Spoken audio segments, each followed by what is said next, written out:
Hello friends, welcome to my channel diet and fitness. मेरा नाम है डाइटिशियन आकांक्षा और आज की वीडियो में दोस्तों हम देखने वाले हैं कि प्रेगनेंसी यानी कि गर्भावस्था के थर्ड ट्राइमेस्टर में कैसा आहार महिला को लेना चाहिए। चलिए देखते हैं कि ऐसे कौन से पोषक तत्व होते हैं जो प्रेगनेंसी यानी कि गर्भावस्था के थर्ड ट्राइमेस्टर में महिला ने लेने चाहिए। तो सबसे पहले हम बात करेंगे कार्बोहाइड्रेट्स और प्रोटीन्स की। तो कार्बोहाइड्रेट्स प्रोटीन्स जो है वो हमारे लिए ऊर्जा का जो सबसे मुख्य स्रोत होता है वो है, जैसे कि आपको पता होगा। लेकिन प्रेगनेंसी में ये सारे पोषक तत्वों की आवश्यकता, जैसे मैंने अभी कहा, वैसे थोड़ी सी बढ़ जाती है। तो इसी के कारण कार्बोहाइड्रेट्स जो होते हैं वो सही मात्रा में ऊर्जा के लिए लेना काफ़ी आवश्यक है। लेकिन कार्बोहाइड्रेट्स में भी सबसे ज़्यादा अगर आप कॉम्प्लेक्स कार्बोहाइड्रेट्स का समावेश करते हो तो वो ज़्यादा अच्छा रहता है, क्योंकि महिला का वज़न वैसे भी बढ़ जाता है, बहुत ही ज़्यादा नेचुरल होता है।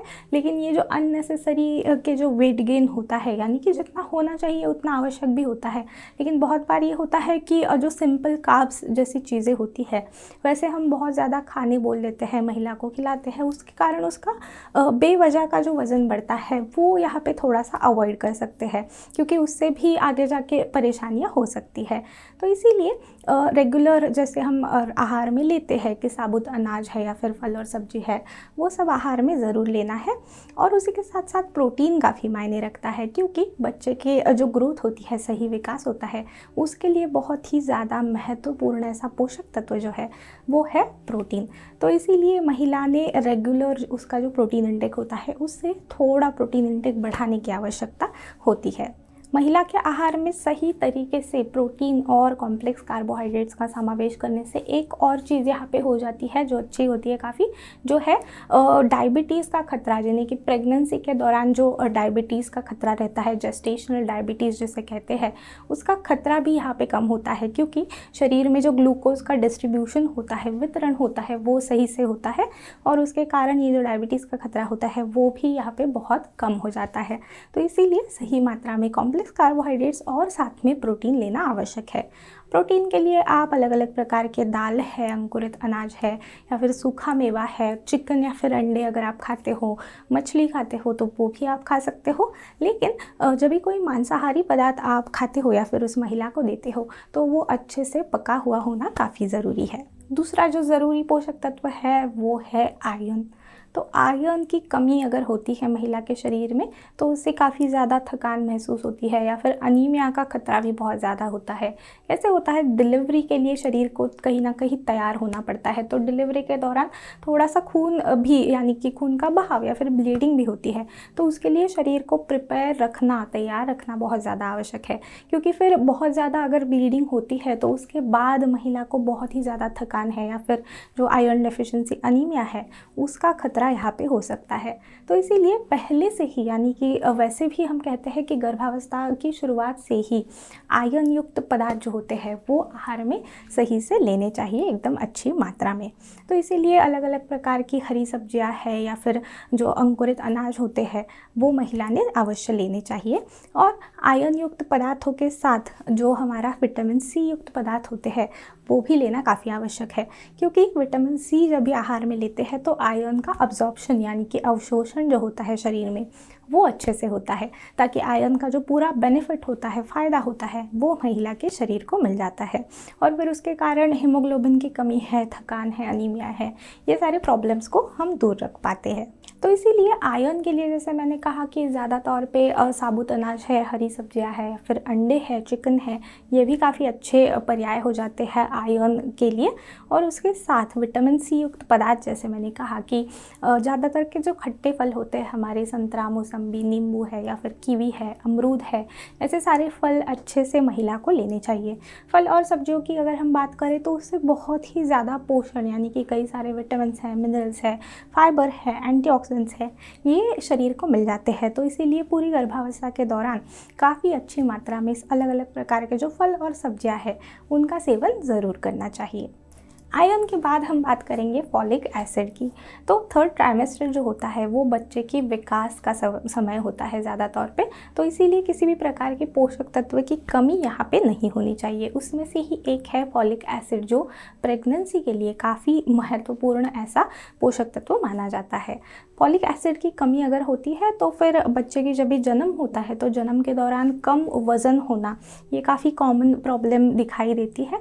तो इसीलिए सही मात्रा में फॉलिक एसिड लेना, खास तौर पे डॉक्टर बहुत बार फॉलिक एसिड के जो सप्लीमेंट्स होते हैं वो भी चालू कर देते हैं, लेकिन आहार से अलग अलग प्रकार की हरी सब्जियां है यानी कि पालक जैसी सब्जी है या फिर बीन्स जो होते हैं अलग अलग प्रकार के, वो आहार में अवश्य रखने चाहिए।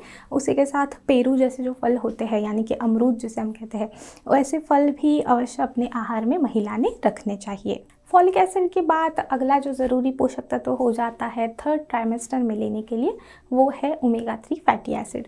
तो ओमेगा 3 जो होता है वो वैसे भी यानी कि थर्ड ट्राइमेस्टर के पहले भी महिला को ज़रूर लेना चाहिए, लेकिन थर्ड ट्राइमेस्टर पे खास तौर पे ध्यान अच्छे से रखना है। खास तौर पे ओमेगा 3 में भी DHA का जो प्रमाण होता है वो सही मात्रा में लेना आवश्यक होता है, क्योंकि ओमेगा 3 है या फिर DHA जो होता है वो बच्चे के जो दिमाग का विकास होता है उसके लिए काफ़ी आवश्यक होता है। तो इसीलिए आहार में फिर अलग अलग प्रकार के जो पदार्थ है जो हमें ओमेगा 3 फैटी एसिड देते हैं, अलसी होती है या फिर अखरोट है, बादाम है, ऐसे जो सूखा मेवा होता है।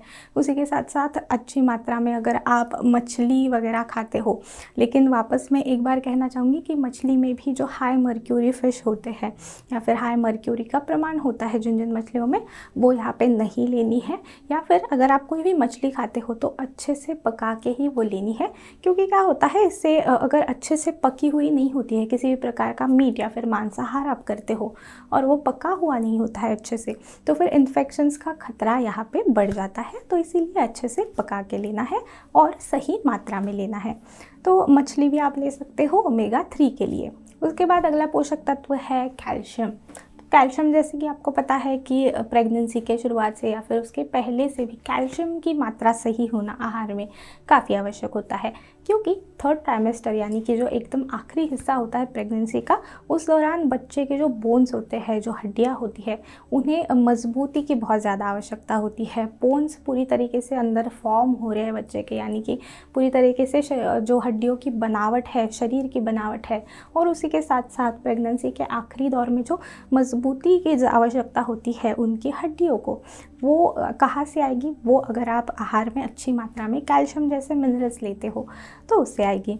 तो इसीलिए जैसे कहते हैं हम कि प्रेगनेंसी के शुरुआत से ही कम से कम 1 गिलास दूध तो महिला को ज़रूर लेना चाहिए रोज़ाना, ताकि उसकी कैल्शियम और प्रोटीन की रिक्वायरमेंट जो है वो यहाँ पे पूरी हो जाती है। तो वैसे ही जो दूध के साथ दूध के पदार्थ होते हैं अलग अलग प्रकार के, दूध का 1 गिलास है या फिर दही है, पनीर है, छाछ है, या फिर जो भी दूध के पदार्थ बनते हैं वो अगर महिला को दिए जाए तो बच्चे के बोन्स यानी कि हड्डियाँ जो होती है वो मजबूत बनाने के लिए काफ़ी मदद होती है। उसी के साथ साथ अलग अलग प्रकार की जो हरी सब्जियां होती है उनमें भी काफ़ी अच्छी मात्रा में कैल्शियम शरीर को मिल जाता है। कैल्शियम के साथ साथ एक और ज़रूरी जो पोषक तत्व हो जाता है वो है मैग्नीशियम, क्योंकि वो कैल्शियम के अब्जॉर्प्शन के लिए, जैसे कि आयरन का मैंने बताया कि विटामिन सी आवश्यक होता है अब्जॉर्प्शन के लिए, उसी प्रकार से कैल्शियम के शरीर में अब्जॉर्प्शन के लिए मैग्नीशियम काफ़ी ज़्यादा मदद करता है। तो इसीलिए मैग्नीशियम भी सही मात्रा में लेना है। मैग्नीशियम के लिए सूखा मेवा है, बीन्स है अलग अलग प्रकार के, उसी के साथ साथ बार्ली जैसे जो साबुत अनाज होते हैं या फिर ओट्स जो होते हैं वो भी आप ले सकते हो। उससे क्या होता है, जो मसल पेन होता है यानी कि मांसपेशियों में कभी कभार दर्द भी होता है प्रेगनेंसी के आखिरी हिस्से में, वो भी कम होने के लिए काफ़ी मदद होती है। प्रेगनेंसी के थर्ड ट्राइमेस्टर में कुछ कुछ छोटी छोटी प्रॉब्लम्स जो आने लगती है, या फिर प्रॉब्लम ऐसे नहीं कहेंगे बट जो शारीरिक थोड़ी बहुत तकलीफ़ें होने लगती है, क्योंकि क्या होता है वज़न महिला का बढ़ता है, उसी के साथ साथ पेट का आकार भी बढ़ते जाता है, क्योंकि जैसे मैंने कहा कि बच्चे की ग्रोथ जो होती है वो बहुत ही रैपिड होने लगती है यहाँ पे। तो जाहिर सी बात है जो बच्चे का प्रेशर होता है या फिर पेट का जो प्रेशर होता है वो हमारे शरीर के या फिर महिला के शरीर के जो बाकी के ऑर्गन्स होते हैं उस पर धीरे धीरे पड़ने लगता है। बहुत बार महिलाओं को सांस लेने में भी तकलीफ होती है, क्योंकि ऊपर जो दबाव पड़ता है ऊपर के हिस्से में, लंग्स के हिस्से में, तो उसके कारण सांस लेने में भी ऐसे फूलती है सांस बहुत जल्दी, या फिर सांस लेने में तकलीफ होती है। उसी के साथ साथ जो हमारे पाचन संस्था पे भी उसका दबाव पड़ता है, उसके कारण बहुत सारी महिलाओं को कॉन्स्टिपेशन की समस्या बहुत ही कॉमन हो जाती है। तो उसके लिए आप क्या कर सकते हो? उसके लिए सबसे पहले तो आहार में जैसे मैंने बताया कि फाइबर युक्त पदार्थों का समावेश करना है, यानी कि फल और सब्जियों का एक एक हिस्सा तो आपके दोनों आहार में यानी कि आपके दोपहर के खाने में और रात के खाने में ज़रूर होना चाहिए। तो दोनों आहार में अगर आप सब्जी लेते हो और स्नैक्स में फल लेते हो तो वो बहुत ही ज़्यादा अच्छा रहता है, क्योंकि फाइबर जो होता है वो शरीर से कॉन्स्टिपेशन को कम करने के लिए, कब्ज़ की समस्या को कम करने के लिए मदद करता है। और जो दूसरी प्रॉब्लम मैंने बताई कि सांस लेने में कभी कभार तकलीफ़ होती है, भारीपन महसूस होता है, तो उसके लिए आप क्या कर सकते हो, स्मॉल बट फ्रीक्वेंट मील्स, यानी कि एक ही बार बहुत ज़्यादा खाने से अच्छा है कि थोड़े थोड़े समय में थोड़ा थोड़ा खाना आप खाओ, ताकि क्या होगा, एकदम से आपका पेट भरेगा नहीं और आपको ज़्यादा भारीपन उससे नहीं होगा। उसी के साथ एक और बहुत ही ज़्यादा कॉमन प्रॉब्लम जो हो जाती है वो है बार बार यूरिनेशन होना, यानी कि बार बार वॉशरूम जाना पड़ता है महिला को, क्योंकि ब्लैडर पे भी प्रेशर आता है, तो ज़्यादा समय तक वो अपनी जो यूरिन होती है वो होल्ड नहीं कर पाती है, रोक नहीं पाती है। तो ये भी आपको नहीं करना है। इस चक्कर में क्या करती है, बहुत सारी महिलाएं पानी पीना कहीं ना कहीं कम कर देती है या फिर छोड़ देती है, तो ऐसे भी बिल्कुल नहीं करना है। उसकी जगह पे आप अच्छी मात्रा में थोड़ा थोड़ा पानी दिन भर में पीते रहते हो तो ठीक है, आपको बार बार वॉशरूम जाना पड़ेगा, लेकिन वो अच्छा होता है, क्योंकि उससे क्या होता है, यूरिनरी ट्रैक्ट इन्फेक्शंस का जो खतरा होता है वो कम करने के लिए काफ़ी मदद होती है। तो इसीलिए पानी भी अच्छी मात्रा में पीना है। और पैरों में कभी कभार सूजन भी आती है या फिर बहुत ज़्यादा वेट क्योंकि पड़ता है शरीर का, तो उसके लिए भी हल्की फुल्की एक्सरसाइज वगैरह आप कर सकते हो, या फिर थोड़ा सा वॉक वगैरह आप करते हो तो उससे भी सूजन कम होने के लिए काफ़ी मदद होती है। अब क्या क्या नहीं खाना चाहिए, तो इसमें सबसे पहले तो किसी भी प्रकार का जो बुरी आदतें होती है, यानी कि अल्कोहल, शराब है, सिगरेट है, तंबाकू है, इस प्रकार की किसी भी चीज़ का सेवन है।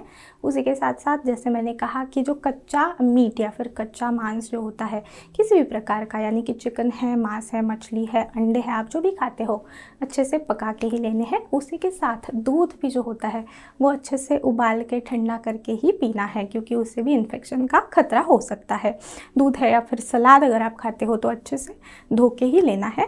और ना खाने की चीज़ों की हम बात करें तो ज़्यादा बाहर का खाना है या फिर बहुत ही ज़्यादा मसालेदार या फिर तला हुआ खाना है, ऐसा खाना थोड़े समय तक आपको अवॉइड करना है। तो आज की वीडियो के लिए बस इतना ही। अगर आपको ये वीडियो पसंद आया है तो वीडियो को लाइक करना ना भूलें, चैनल को सब्सक्राइब करना ना भूलें और अपने दोस्तों के साथ, अपनी सहेलियों के साथ वीडियो को शेयर भी करें। हम मिलेंगे अगली वीडियो में, तब तक के लिए गुड बाय, टेक केयर।